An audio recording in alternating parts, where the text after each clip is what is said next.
Hey everyone, Kevin here, and welcome back to my channel. So today I wanted to say something that might be a little controversial to some, but it needs to be said even if it ruffles a few feathers in our community. Companies, hiring managers, and recruiters do not inherently hate or have it out for teachers. But why is that somewhat of an unpopular opinion? Well, we've been conditioned into a very paranoid mindset from years in the classroom where we were constantly told that infamous expression, you're just a teacher. And even I've said it in the past that there is a stigma with being a transitioning teacher moving into the business world with companies who may not take you seriously, which on a base level is true. But I realize now that there's some messaging that needs to be cleared up a little in regards to that. Specifically, the problem is that a lot of teachers leaving education inevitably run into long hiring processes or are entirely unable to secure more than a preliminary interview wherever they apply.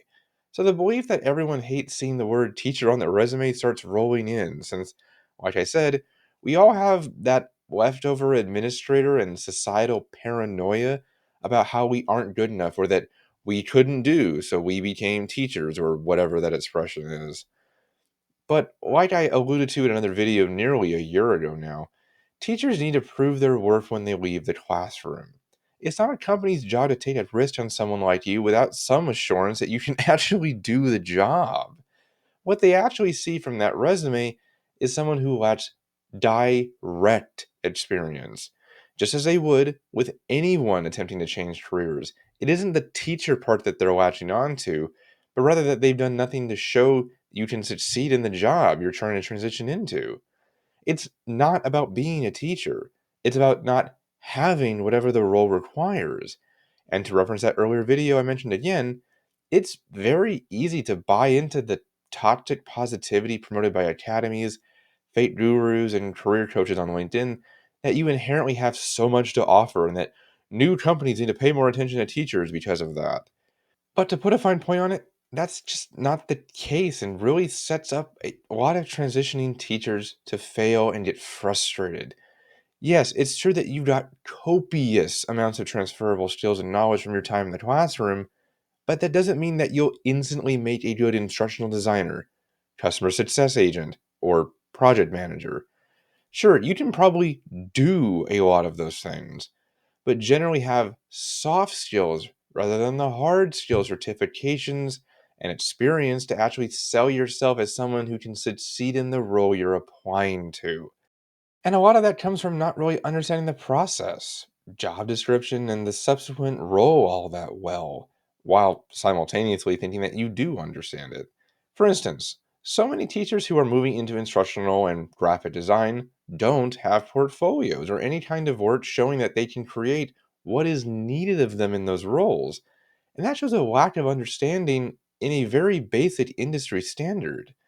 So, no, companies don't naturally hate teachers despite what we may think, but rather they need to see the hard skills you've gained through upskilling, the networking you've done, and what you've learned from those people, along with the ways in which you can create a return on investment for that business. Teachers often vastly underestimate the learning curve to successfully transition out because we often have multiple degrees, certifications, and years of experience, but those mean very little to companies outside of education because it isn't their job to understand how they're applicable to the role you're applying to. Even worse, they often aren't even related either. You know how much of my degrees I'm using now? Exactly 0% of my bachelor's, and maybe like about 5% of my master's degree. Almost all of that I use now are from my certificate in instructional design and self guided upskilling I did on my own time.